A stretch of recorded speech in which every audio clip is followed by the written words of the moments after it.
All right, here we have the dreaded steps of the Anova. Dun dun dun. Now you can see we've actually done a lot of the parts of it already. For example, requirements, we've already checked all of that. It's actually a 4-step process. It's all written here in one quick sentence. Determine the null and alternative hypothesis. Well, we've already done that. I have them way up here. I'm more than willing to copy and paste because Lord knows my life is difficult enough as it is. I wanted to make sure that you noticed what I said up here, that we are never going to do this by hand. We're just going to use Excel or StatCrunch or whatever we have on hand to do it for us. Okay, so there's step 1, the null and alternative hypotheses. Step 2,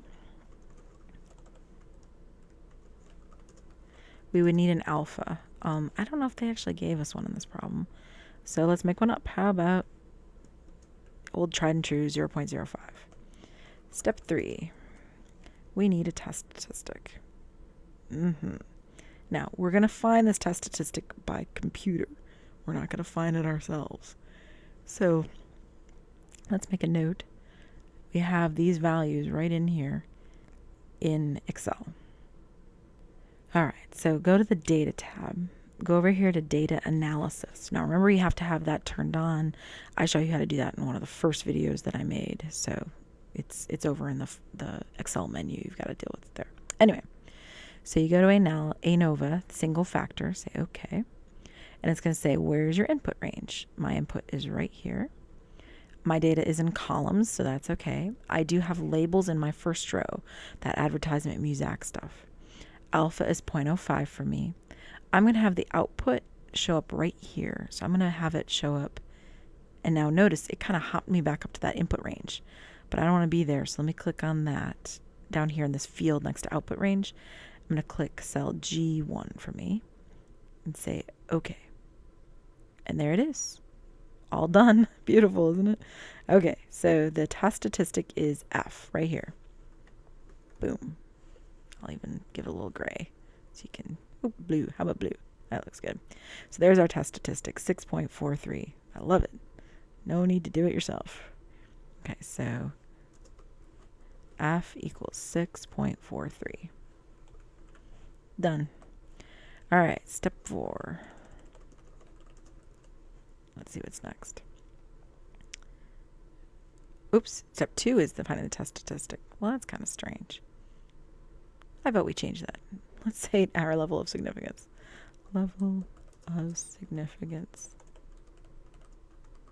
I'll go in and change yours. Step 3 is your F statistic. Step 4 is your p-value. Again, that'll come from a computer. Step 5 is our decision.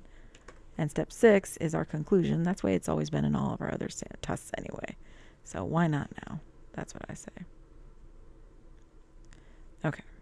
So step 3 done. Step 4, we want the p-value. But again, the p-value is totally given to you by Excel right here. This is one thing that Excel does really well. So the p-value, look, it even labels it p-value. I mean, for the love of goodness, you can't get it much easier than that. All right, so let me make it green. So it's 0.0126.